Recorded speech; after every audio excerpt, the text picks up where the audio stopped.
To make a top hat, first thing I need is to cut a round base. So today I'm just using this bucket, but you could use a paper plate, anything round that you could basically find. And I'm gonna go ahead and place that down on top of my clay, take my fettling knife, and score around the rim of that bucket. Once I have traced my form, I'm gonna go back in with my fettling knife and cut out my circle. And then the next thing I want to do, I'm going to give it a tiny little bit of a stand because I don't want the rim of this top hat to sit directly on the kiln shelf when I fire it. I'm just going to roll a coil and slip and score a small coil around the inside of this. Got myself a board. I'm going to place some newspaper on top of it. Grab that slab. Got myself some slip and my serrated rib. And I'm just kind of eyeballing what looks like about an inch in from the edge. Now I want this to have a clean start and stop, so I'm going to go ahead and cut a nice clean section of my coil here for the first part of it, and then as I go around I'll measure where it ends so that I can make sure I get it clean there. And now I'm going to go in and using my fettling knife really blend that coil to the piece. As I'm coming through with the knife, I'm grabbing small chunks of that foil and pulling it down to blend into the base of that slab. Any bits of these extra small parts you can always just throw into your slip. It'll continue to break down and make more slip for you. Alright, now I'm going to do the same thing for the inside.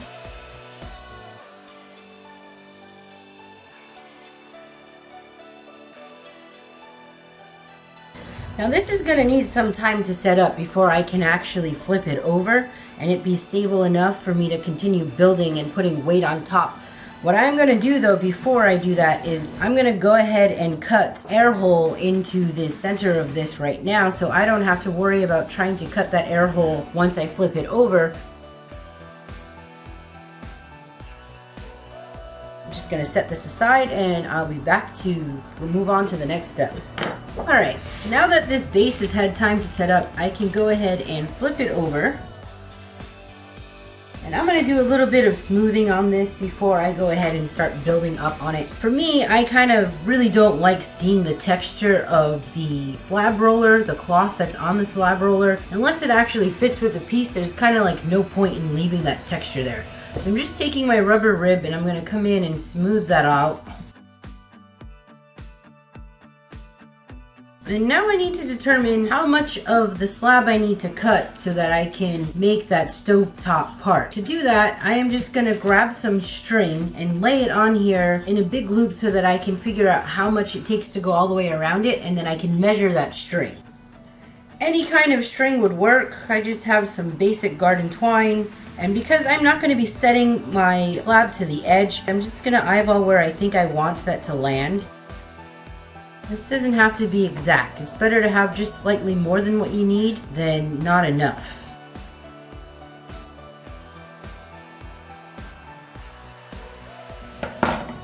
Now I can lay out my string and measure it.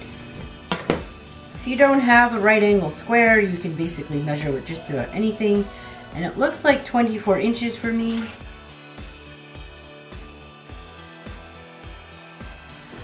Now I only want a couple inches in height. I don't want it to look funky in proportion. I think I'll go with 6 inches.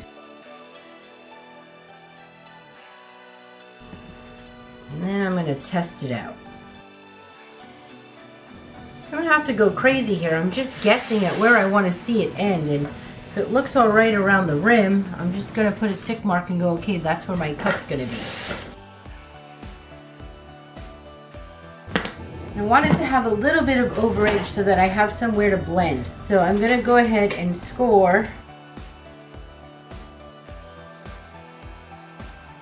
If you really want to, you could measure this edge thickness and make sure that you have it lined up exactly where you want it. Or you could do something where, like, you know, you take the tip of your fettling knife and you gauge, okay, this is where it is, and so you kind of go around and make sure that your setting it up exactly where on the edge so that it's the same spacing all the way around.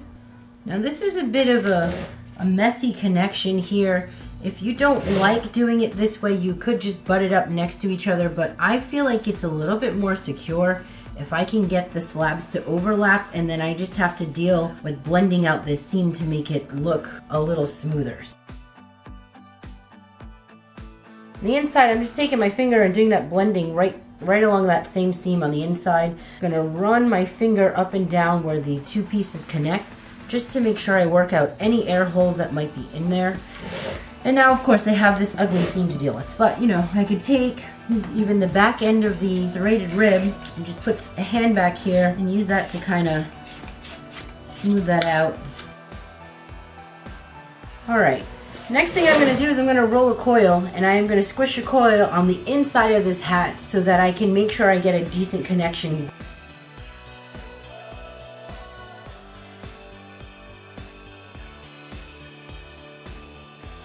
Alright, now I want to come in and make sure that I blend that connection from where the hat joins the bottom base. Now I need to go ahead and figure out how to deal with making the circle for this top. And there's a couple different ways you could do that. You could just take some paper, and I recommend if you're going to do this method that you actually use something like a white paper of some sort and not a newspaper. You can just balance it over the top and then take your hands and rub along the rim of where that hat is, and then what should happen is you end up with an impression of where the clay dust was, and you can use that as a paper template and cut this out. If this was a white clean paper against this red clay, it totally would show up, no problem. The other option is you can lay this on top of here, grab something to trace with, and go ahead and trace from the underside as you spin it around. The option that I actually like best is to take your plastic drop cloth or any of the plastic sheathing that you're using to keep your clay wet and lay that over the top and then trace that. So that's actually what I'm going to do. But before I do that, I notice that my rim here is a little bit uneven. I'm going to fix that with my fettling knife because that's where those two slab pieces came together. Just very easily take off that chunk. So I have my plastic bag here that I've been using. I'm going to lay that over the top, get it to stick a bit, and then take my marker and trace the plastic. You can either cut this out or lay it over your slab. Take your needle tool, and using your needle tool, just poke around that circle. Alright, then I've got a bunch of little dots. I can just connect the dots now with my fettling knife. Okay, I'm going to slip and score the top of that on. Now, I feel pretty confident that this is stable and my slab top is really stiff, so when I go ahead and slip and score this on, I'm not going to get much sagging. If you feel like this is going to have a bit of a sag, you can go ahead and take an extra little piece of slab and put it inside here just as a support.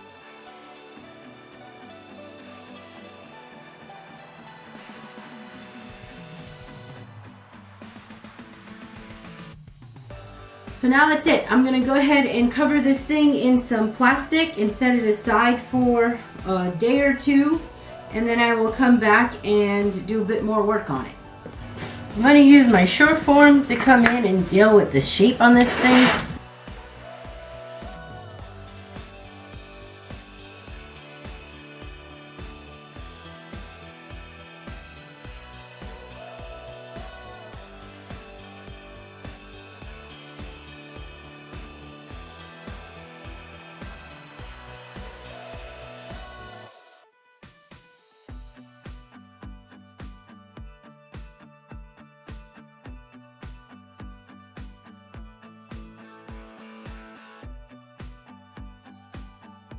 This guy here is just a silicone pot holder that I found. I've seen these at the 99-cent store. I've seen them at various different places. It had some really cool texture, and I've not used this yet, but I'm going to try it out here. I'm going to roll some fresh clay into a ball and then press it into this and see what happens. forgot something. I want to come in and I actually want to pull away some of this material. So I'm just going to take my fettling knife.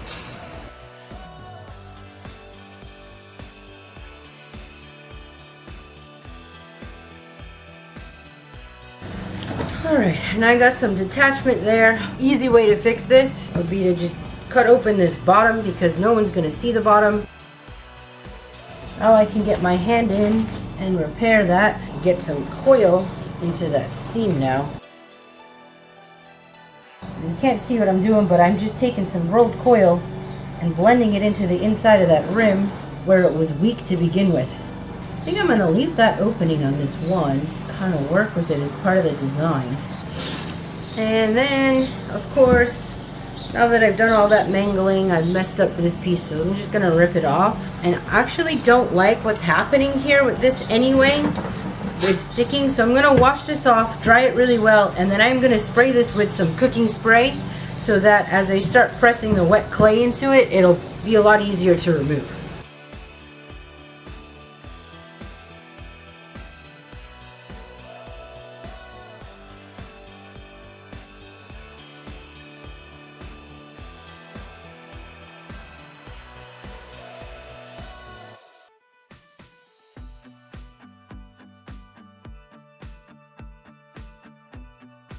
Okay, so I could not help myself. I went in and I used this. I just got actually at Michael's. It's just designed for texturing for baking, and it's two-sided. It has different patterns, and I added a completely different texture in here, and then I just used this guy to come in and make those little tick marks. So that was that one. And now I'm going to come in and even out, finishing poking all of my texture. And then also what was bugging me was the transition of these rounds. So I started messing around with poking in around the edges just to make it look like a better transition, and I really like the way that looks. So I'm going to go ahead and do that.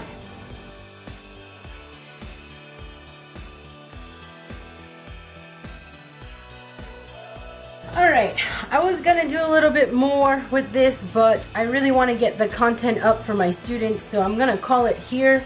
If you are my student, you still have to incorporate a story. So just do once over